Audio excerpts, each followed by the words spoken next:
All right, here we are. We're back. Back and better. So we're done with, effectively, we're done with the heart, the anatomy of the heart. And we're going to go on to the anatomy of blood vessels. I, I decided it would be better, at least for now, to not do the conducting system because it's really more apropos of electrocardiography, and that's really lends itself more to physiology and the activity of the heart. So I decided, I'm probably every other time I change. So we're going to go right to blood vessels. And if I feel like I should include that, I can always jump back and be able to do it. Oh, there she is. I'm so happy. It's all right. We didn't want to start without you.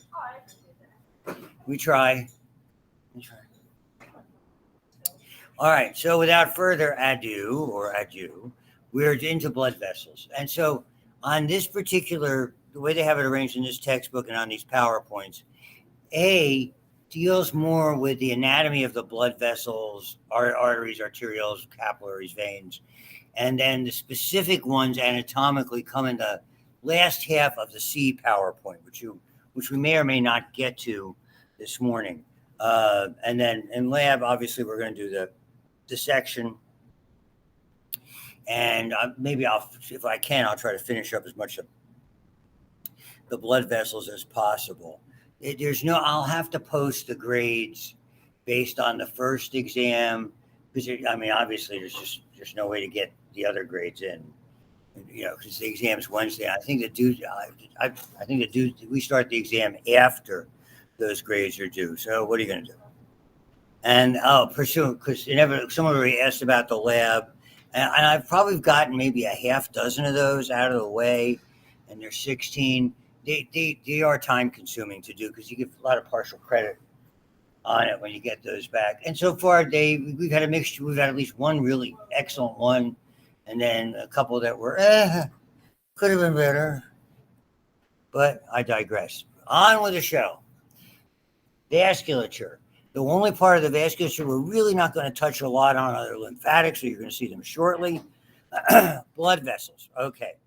Basically, the conduits for bringing in and distributing and returning all of the material. The point that we don't work with are the lymphatics, which are auxiliary channels that are not a quote-unquote closed system. The unique thing about the heart, the arteries get smaller, become arterioles, become capillaries. Capillaries all join together. They become venules, and then veins, and then finally back to the heart, and we do it all over again. So it's a closed system in the sense that, once it's in the vascular system, effectively it stays in the vascular system unless it's something that's going to be absorbed or excreted somehow as a waste product. On the other hand, lymphatics are an auxiliary system designed for the veins to pick up particles that are either too large or too fatty or too heavy. And the way I view it is almost as if to clog it at the capillary venial level. So fats and things like that, heavier products go into the lymphatic channels. They are much more relevant physiologically because that's the basic conduit for infections, for cancer, for things. So we deal with it much more in the physiology part of the program, and they're different, very much so, because they're a one-way system because they open at the tissue level and go back toward the vena cava level. So again, arteries away from the heart, except for the pulmonary circulation. We're not doing the fetal circulation. We look at that a little bit toward the end of next term. So we'll end up talking about that in April as opposed to now. And the same thing with the veins, blood toward the heart. And again, the same idea, deoxygenated, except to the unique aspect in the adult. And the capillaries are really where the cell's needs are managed. That's where nutrients and oxygen are released and carbon dioxide and other waste products are picked up. And capillaries, as you will see, differ. This is the sort of the illustration, which again, this is the lymphatics. They inevitably put them in green, and they have little openings here, which are interesting because they differ in some ways from other vessels. And basically the lymph, which is the name we give to the material in there, filters through lymph nodes, which you and I will, when they're inflamed, call them swollen glands, and basically are sifting through those materials in an effort to deal with any potential invaders or problems. And that's what I mean by a closed system. So you're going to see we have three levels of arteries: the ones that are closest to the heart, pulmonary trunk, aorta. As you'll see, the carotid and subclavians, the big vessels that either immediately come off the aorta or are part of the pulmonary trunk, are considered elastic arteries. They have an abundance of elastic connective tissue. That's that rebound phenomena that I was mentioning when we talked a little bit about the second heart sound. That place at your pivot. So they're very interesting. There aren't a whole lot of places with elastic tissue. That's one of them. So the elastic connective tissue, and you'll see them. You'll eventually see that somewhat diagrammatically, or perhaps you'll even have an actual micrograph. The arteries that typically have the names we're so familiar with: radial, temporal, iliac, tibial, fibular, blah, blah, blah, blah, blah. Those are called muscular or distributing arteries. So they're basically named very much for what area they're supplying. As they get smaller and get to the point where we can no longer see them with the naked eye, they make the transition to arterioles. And again, that's the diminutive suffix. And what that implies, interestingly enough, this is the real area where we can change circulatory patterns. Elastic and muscular arteries are very hard to compress. You basically can't compress an elastic artery. Okay, they're so close to the heart, you can't stop that circulation. Muscular arteries we can compress with a tremendous amount of pressure that's abnormal. We would do that when we were doing extremity surgery. We would crank up a tourniquet to between 350 to 500 in the thigh for lower extremity and 250 to 300 in the arm for upper extremity surgery. That's an abnormal amount of compression. And as you might guess, there's a time limit on how long you can leave it compressed like that. Typically, once you say cuff up in surgery, they start the clock, and when it gets to an hour, they go, yeah, you must take a cuff break. Period, end of sentence. So it's pretty odd. It sounds like we have somebody joining us from afar. Is there anybody here? Hello out there in Radio Land. You know what I mean? Captive audience. So that's just a little illustration as to, as you can see it here, there's that same diagram. Now, just like the eye, we call them tunics. You don't have to, but effectively that's the classical name. And again, you're going to become very familiar. We're going to see a repetitive pattern, except for the digestive system, of three layers: an external, an internal, and a middle layer, effectively. So the intima means intimate contact with the bloodstream, and the intima is simple squamous epithelia. It's continuous with the lining of the heart and the lining that covers the heart valves. And I won't do that same silly thing I do all the time with sliding my marker on the tabletop, because it's all about nice and smooth. Avoid turbulence, blah, blah, blah, blah, blah. Okay. The oddball is the capillaries. As you will see, they only have effectively one layer. The media is the significant layer, particularly so in arteries, perhaps slightly less so in veins, because that is the muscle layer, and the muscles are smooth muscles. We're starting to deal with these hollow tubules. So circulatory, hollow tubules, digestive, urinary, respiratory. They're all series of hollow tubules for something to pass through them. So the media is the middle layer. It's not all smooth muscle. As you will see in the arteries, we have some elastic tissue and perhaps a little less in the veins. And then we have the externa. Now, the externa isn't like it's on the heart, some kind of, or on the lung, just epicardium or visceral pleura, a thin layer. The externa in blood vessels is very significant, particularly so in veins. And you will see proportionately, and it's a very good illustration, that arteries, the largest layer consistently is the middle layer, the media. In veins, the widest by diameter layer, or largest, if you will, is the externa. Because veins are effectively, what veins are, we call them capacitance vessel. They expand. We all know that. Yeah, go get your blood drawn. I'm sure everybody's had their blood drawn at some juncture, most likely. And you put a tourniquet up here and they tell you to pump your fist. And what happens? You're occluding slightly the outflow of blood and your veins pop up. That's how you do a venipuncture. And it's not that difficult to do. So the intima, the most intimate layer, contact with the blood, simple squamous once again, endocardium, slick surface. There's a little bit of loose areolar connective tissue underneath it, but the vessels have to be of a sufficient size. Once you get down to the arterial and particularly the small arterioles and the entryways and the capillaries, there's not a whole lot of subendothelial substance. The media, mostly smooth muscles, and depending on the vessel, sheets of elastin.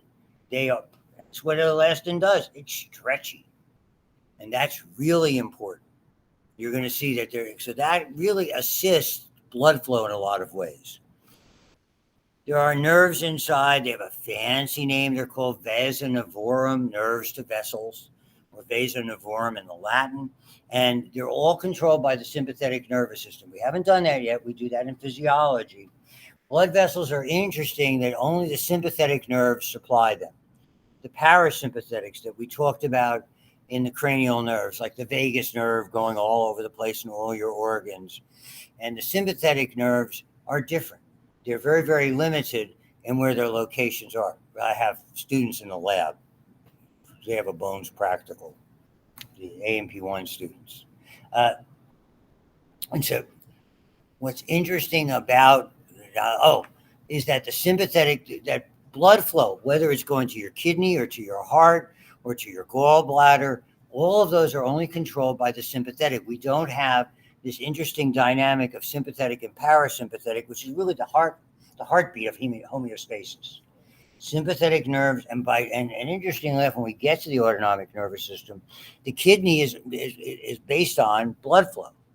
So there's no parasympathetic innervation. It's very, very interesting about that.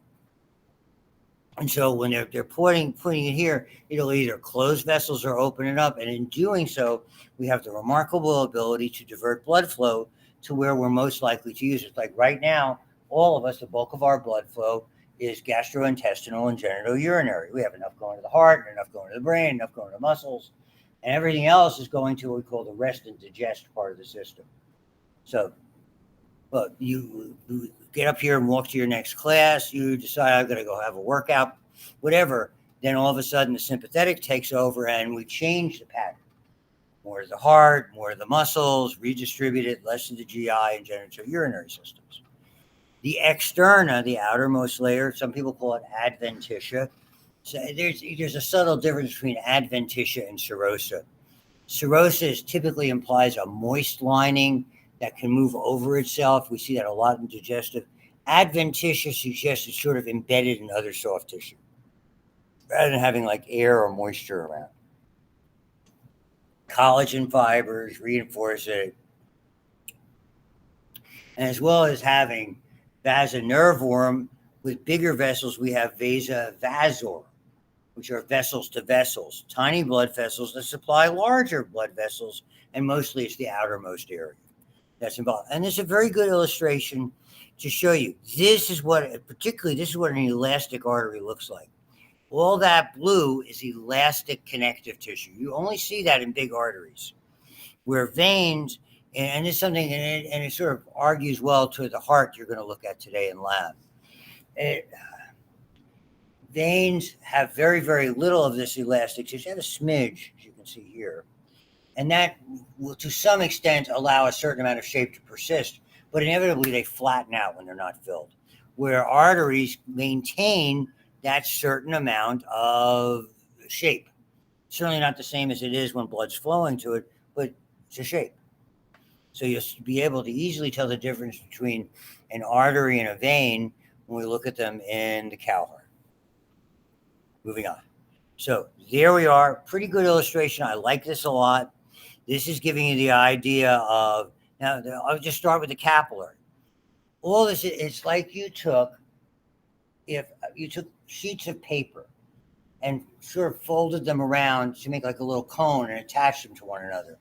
Those would be the lining cells, and maybe you put a little bit of tape or something on the outside, that would be the limited amount of, as you can see here, of basement membrane that's around it. Maybe like a thin piece of tape that you might be doing, when you're getting presents ready for the holidays.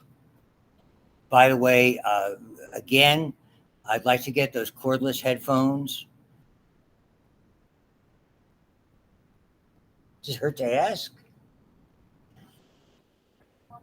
Yeah, I want the noise canceling ones in case I'm flying. Do you have the AirPods Pro? No, I have regular. Sorry. My kids, my son and daughter-in-law gave them to us, the first, whatever edition of AirPod that was. I asked that to one of my classes. They went and got me a $5 set of those little ear plug-in things from Five Below. That's how I get treated at the holiday. Well, what did you get them? I passed them. That's fair. And do you have anything on your wish list? Anything on my wish list? Yes.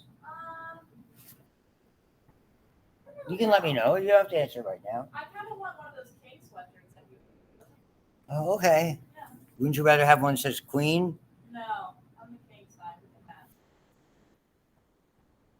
That's all right. I'm a big Freddie Mercury fan. Every boy can grow up to be Queen. I have a great video of that if you haven't seen it.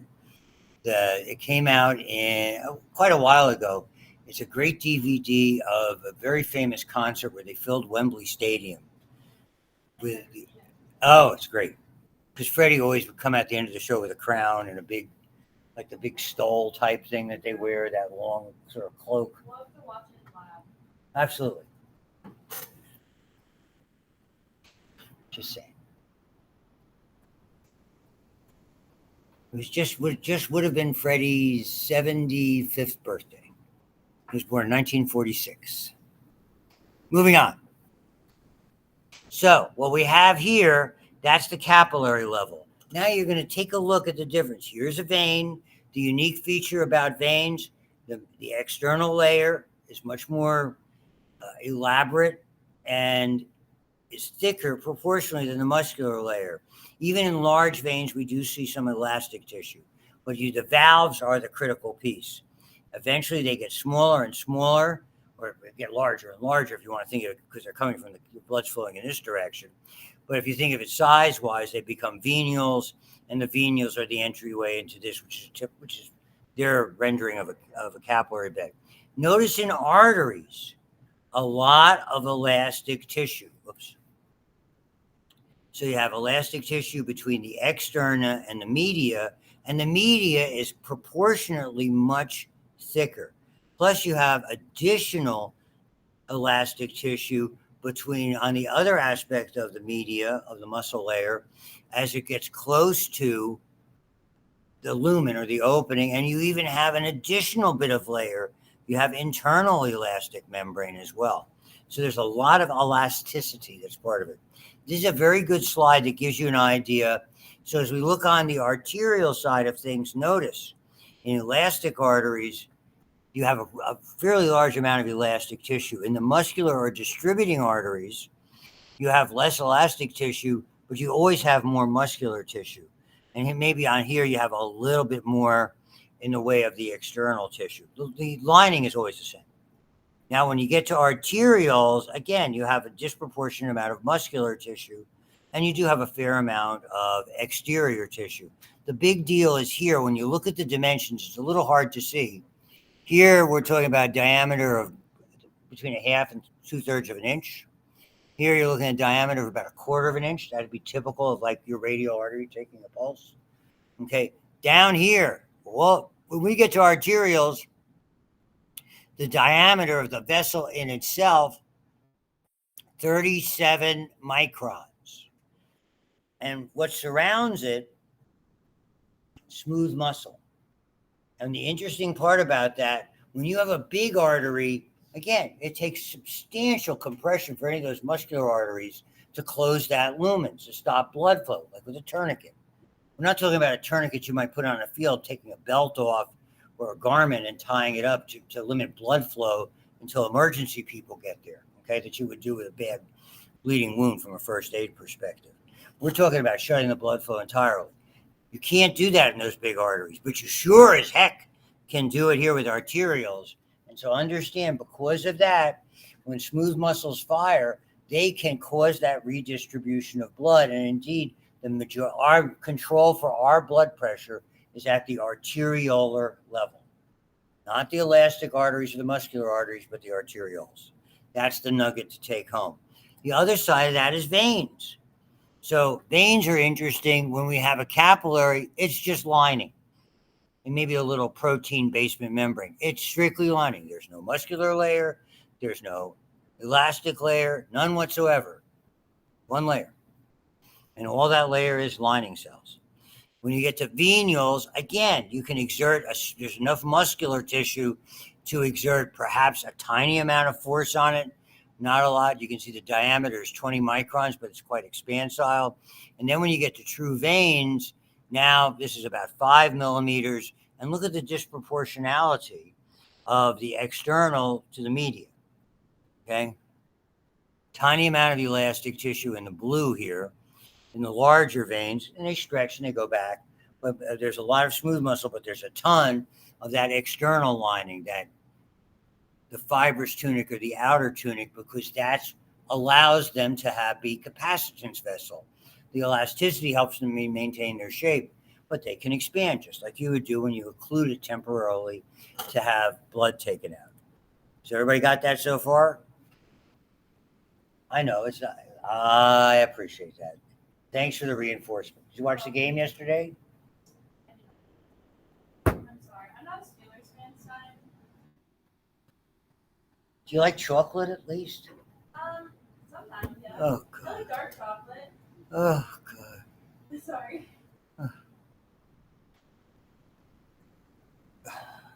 We're going to have a tough time finding somebody for you. Hey,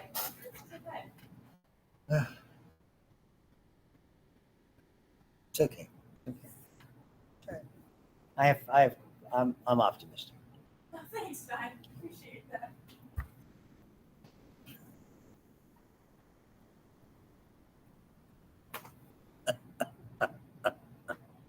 I'm terrible. See, the filter just kicked in. I was going to say something unnecessarily clever. Thick-walled with large, low-resistance lumen, the elastic arteries, the conductors, the rebound phenomena. The single most important thing about that rebound phenomena is by closing those valves, particularly the semilunar valves, they increase the continuation of flow.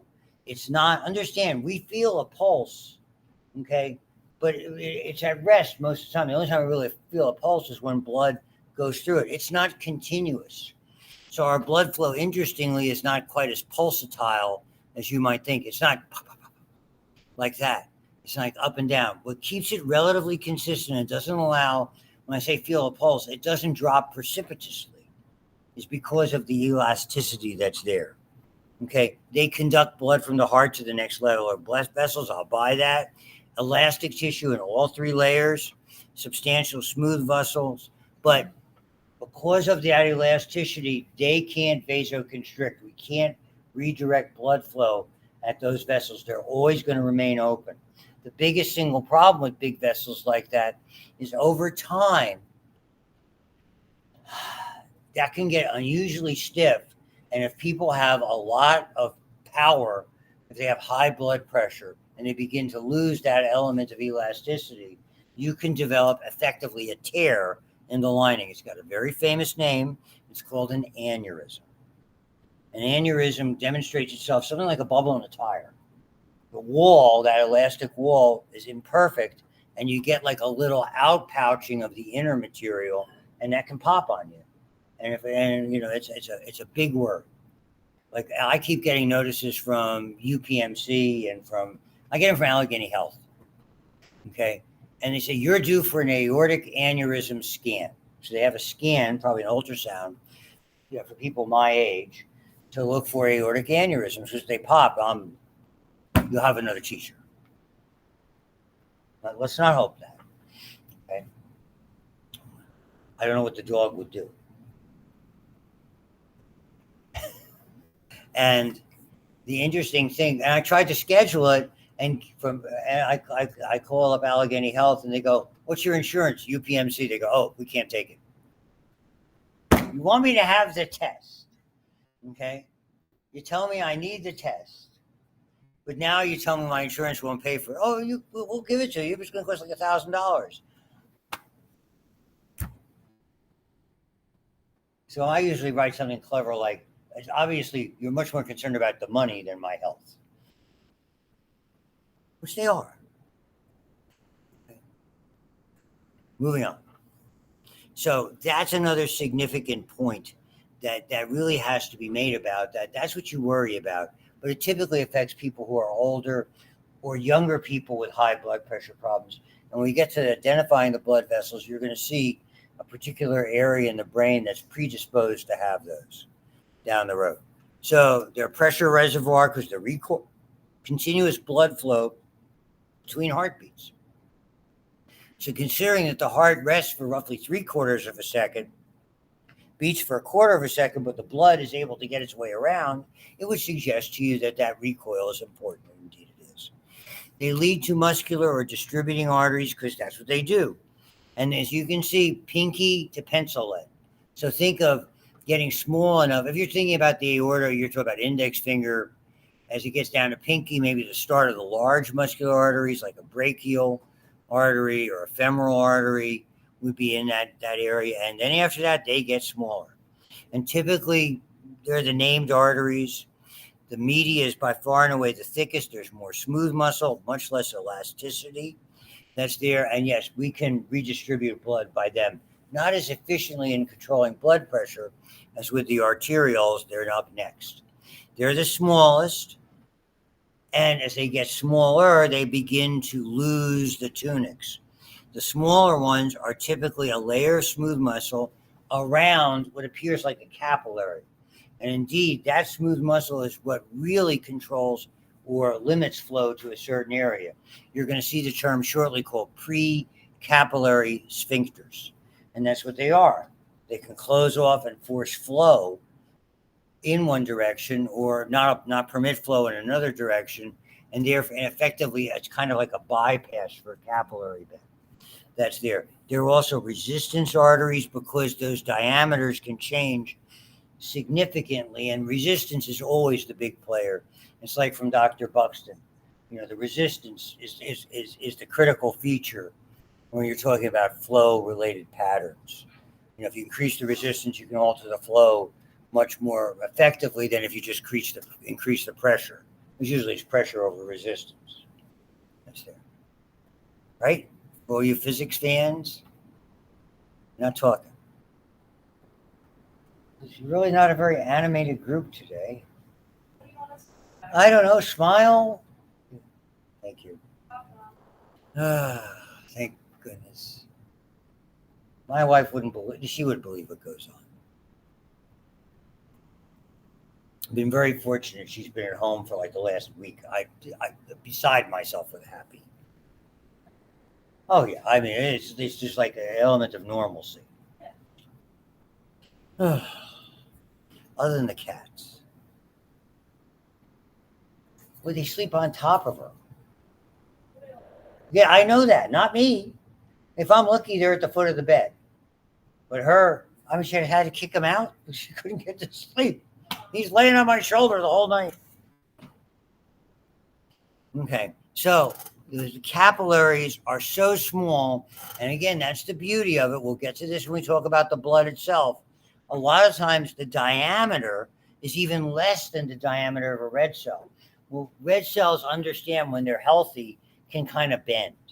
So they can kind of work their way. And it's interesting, red cells and even white cells can alter their shape and get through like little nooks and crannies. They can go sideways and bend a little bit, which is very, very interesting. They just have the intima. They don't have the other layers. Okay. The circumference is basically the diameter of a cell. They have specialized types of stem cells that play a role in controlling and also play a role in repair. And these are important areas to remember where they don't go. Cartilage, we learned about bone, is avascular. Epithelia, they get their vascular supply indirectly, as does cartilage, from blood vessels that are near it but not in it. So oxygen and carbon dioxide, nutrients and waste products effectively diffuse in, same tooth through the cornea and for the lens of the eye. So they rely on a non-inclusive blood supply. So, and all those things, gases, nutrients, blah, blah, blah, blah, blah, blah, like that. The whole idea is about the intercellular clefts, the openings. And so I use the same stupid demonstration every time. Might as well do it again if I haven't done it already. They're like this. Like you're a little kid and you want to get a drink, and have a little spigot. You got to put your hands under there. And you even did that. Admit it. See, you did that. But it dripped out of your hands. That's because of intercellular cleft. I know it looks solid, but there's little spaces. Acids are fluid and small solids. So most of the capillaries that we have are called continuous. They're just like that. There are some exceptions. The two major exceptions have an abundance of tight junctions. Tight junctions hold them together. When you have a lot of tight junctions, tight means watertight. And so in the brain, in men in the testicular area, there are certain areas where they have a barrier. They don't allow water-soluble particles to pass. When it gets to testicular, we'll learn about it in the immune system. It's because sperm are produced after your immune system recognizes self, so they begin to sperm. Okay. In the brain, it's very, very protective. The circulation in the brain protects from anything in the bloodstream inadvertently getting in there, other than areas where it's weak. The area where the blood-brain barrier is the weakest is upper respiratory around the hypothalamus. And unfortunately, that's where things like encephalitis, particularly meningitis. So abundant skin, muscle, lungs, central nervous system. The brain is unique because not only is it filled with tight junctions, a unit we didn't get to, but we get to in physiology, it's surrounded by specialized cells that surround it. They're called astrocytes, and they sort of augment this barrier of continuous capillaries. So this is what it looks like. There's still little clefts. That's what the illustration tells you. The next level we see in glands, but most importantly in the kidney, and they act as a filter. They're called fenestrated. Fenestration is another name for a window. Okay. In surgery, if you're doing surgery, you're doing a knee, you want to expose the knee, but we want to drape everything off, and you ask for what's called a fenestrated drape. All this is a sterile towel with a hole, paper towel with a hole. Wrap it around like a kneecap. Okay, so sterile barrier around it, put a clamp on the underside, which you're not working on, and do arthroscopic procedure or non-arthroscopic procedure. So we use elbows, same way. Fenestrated drapes are pretty common. So the big deal is it's like a filter. So, and it very much acts based on the fluids or materials that are passing through these fenestrations. If the openings are large enough, and it has clefts as well, a certain amount of stuff will go through it, whether it's about size. Okay. So in the kidney, for instance, we'll reclaim a certain amount of sugar, as you will come to know. But some of that sugar is reclaimed. If we release too much of it, we can't reclaim enough of it. That's what happens in diabetics. They spill sugar into their urine, for instance. So they're typically infiltration, and typically we see areas where in the small intestine for absorption and endocrine areas. So they're increasingly permeable. They usually have, a tiny membrane that sort of precludes certain things. And that's an illustration to kind of give you an idea of the idea of fenestrations. You can still see the clefts. So it's just a little bigger. Now, when they get this big, we call them sinusoidal. And you see sinusoidal capillaries more so in the liver than anything else. Because as you'll learn in this unit, the blood flow to the liver, all the blood that comes out of basically your stomach, small and large intestines, which has absorbed nutrients and materials from whatever you've eaten or drank, effectively has to be processed by the liver. And some of those particles are not necessarily small. The liver detoxifies, assembles proteins, does a whole lot, makes clotting factors, all sorts of stuff. So liver is vitally important. But because those pieces, so to speak, those molecules can be quite a bit larger than the size of fenestrations, or certainly those continuous capillaries. They're bigger. Fewer tight junctions, additional fenestration, larger clefts, big lumens. Liver, bone marrow, because the blood kind of, think of the blood is almost sifting through there. Okay. Sifter. Thank God. Some of us bake. There is, if there's any pieces left over by the microwave and the thing, a pumpkin pie I brought in. I went to great expense, $6 at Costco. Give you a pie the size of this thing. We were in Costco. The world was at Costco in Cranberry. I mean, so I said, oh, I was mentioning Dr. Hillwig. I was going to bring in a pie. And my wife says, well, go get one. And then they came out with new ones, and she immediately put that one back and got one with even a better freshness date. And then I got paper plates and plastic spoons and whipped topping. Gotta have that. No pumpkin pie fans, huh? See, that sifting got me on that. Nowadays you buy the flour, it's pre-sifted. So, no. You watch the pros bake, they sift. I have lost touch with them. My goodness, I met this she must be 50 now, so it was a long time ago. And she ended up going to culinary school and became a pastry chef in New York. And what they do is they make the pastries, all the different types of pastries at a central location, and they contract out to distribute them to high-end restaurants, which do their kind of decorating that they wanted to do. So it's rather than work, like sometimes they'll work right in a high-end restaurant. Other times they'll all get it from a common source and go for that, which I found very interesting. So there's someplace in Brooklyn making those cakes. But I haven't. That was 20 years ago last time I talked. So as you can see, bone marrow, the spleen is when we'll get to that the same way. The adrenal gland, we'll get to that the same way, and that's mostly in the physiology section. The flow is sluggish, okay? So the molecules can be modified, effectively processed would be a better word.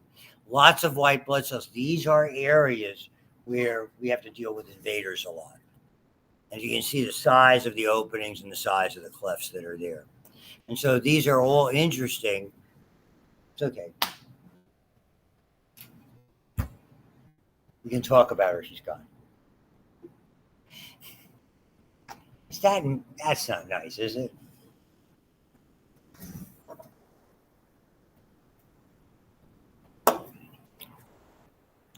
That must be one crazy household between her and Chelsea. That's got to be craziness. Okay. Capillary beds are in between, so arterioles feed them and venules collect. Okay. Another name is the microcirculation. So the arterioles, and they branch off as they get smaller and smaller, and these are extraordinarily tiny, and everything goes on with, and then they're collected by the venules. So, and it's controlled by what they call the terminal arteriole. Okay, and everything is based on different conditions that are there, as you can see. If there's a need for additional oxygen or nutrients, they dilate. If there's sufficient amount, they constrict. So the body has this remarkable ability to deal with need in specific areas, which is, to me, is very, very interesting. And so here's what they look like. So they can either, at this terminal arteriole, they can close or open and permit flow. We even have what are called shunts. And so these shunts are connected by an arteriole to a venule that will bypass that. And the fancy name for this arteriole is called a meta-arteriole or thoroughfare channel. And so and this is where it has these little bits of smooth muscle at the exit points that either will permit or constrict flow. And we call them precapillary sphincters. Cuff is a very good word. And again, not innervated. This is about chemical conditions. If an area with, let's say, had more acidity, relatively speaking, you wouldn't promote flow because typically acidity means there's an abundance of carbon dioxide that needs to be picked up and an absence of oxygen. So our big controls to a lot of these areas, temperature, pH, other types of chemicals, all play a role. It's a very intricate kind of. It's great when it works. It's terrible when it doesn't. It's the only way to say it. And so, as I unfortunately get older, I see it much more. The amount of recovery time that you have with activities, everything, it begins to change significantly. And for most of you folks, you start to appreciate it, even if you're in sport. You'll start to notice it, unless you're in very very vigorous contact sports early on. Probably I'd say 30 to 35. I used to joke about it. That's why they make these 35 and older men's softball leagues. Here I am, somebody who knows all about that stuff, managed to pull two muscles trying to leg out a softball head because I didn't stretch before. Oh God, what a dope. So I was when we moved eventually to Pittsburgh and got involved in one of those leagues. So precapillary sphincters are these little muscles that control the flow. And here you can see basically they're not permitting flow through these thoroughfare channels or meta-arterioles that are there. Then once they're through the capillary bed, now we have deoxygenated blood with waste products that requires more processing. And in order to do that, the venules form veins. Okay. And it's interestingly, there's probably a greater amount of venules and a greater amount of veins into larger structures. They're very much tributaries. So you have the arteries, you have a limited amount of distribution until it gets close to the end. With veins, a lot of veins come in to form larger veins.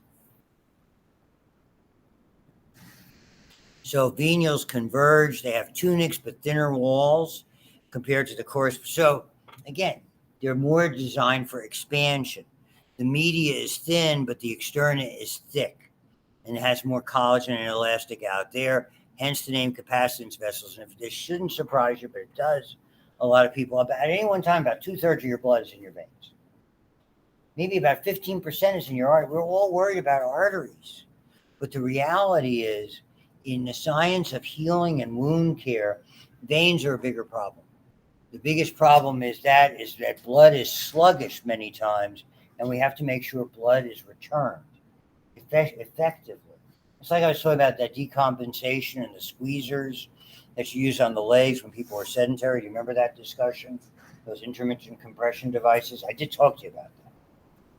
Yes? Anybody listening? Yes. Anybody alive out there? Yep. Present. You remember me telling you about those things that squeezed your legs? Oh, God, help me. It's all right. It's all right. It's all right. In the old days, I had a flip phone like everybody did. And I used to go, it was mimicking Star Trek. Beam me up, Scotty. There's no intelligent life down here. So it's a neat little chart that does this. So here again, this is the chart. So take a look. 15% arteries, 60% veins. You have some in the heart, some in the capillaries, some in the lungs. Okay? But look at this. And for instance, in treating things like a severed limb, where you try to replant the limb, what they found out was you didn't just attach one artery and then one vein, 2 veins, 3 veins, 4 veins. The more venous drainage you had, it increased dramatically the survivability of that. So we underestimate the importance of veins. And I'll say it again. I did a lot of research in veins, so I know a little bit about it. So pressure is lower, the diameters have less resistance. So valves, particularly in the limbs, are what utilize or facilitate us going against gravity. So, and in certain areas like your calves, where those squeezers do their most business, because that's where blood clots frequently formed in people who are very sedentary or in bed. They are big flat veins with very thin walls. And there's one which you learned about at the heart and the sinuses in the brain. Brain's not too hard because gravity's helping it for the most part. In the heart, there's enough pumping. It's all about pumping action that plays a role and a variety of different interesting mechanical things that we do. You saw all of these illustrations before. And so what happens when we have a vein that has valves that don't work, or they come from people who are very heavy and they come post pregnancy, or they come post major trauma to limbs. So there's a lot of different factors. If you're going to be in a profession where you stand for long periods of time, and a lot of people do, these are all time and affects, as you can see, a lot of people, mostly later in life than earlier in life, varicosities that are there. And so I did a lot of study. I worked with a doctor who is a professor of surgery in a big medical school in New York, and his private practice in Westchester County, just above New York City, was strictly veins. And I spent a lot of time learning about veins from him, a lot of time. And so and it's not the only one. So strain to deliver a baby, bowel movements, etc. But also hemorrhoids. And here people, as they get older, that's another frequent problem that's there. Those vessels dilate fairly easily.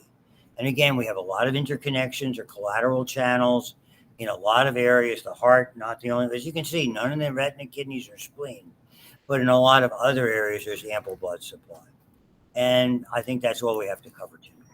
So I'll get to the name. We'll play name that blood vessel in lab and dissect the heart.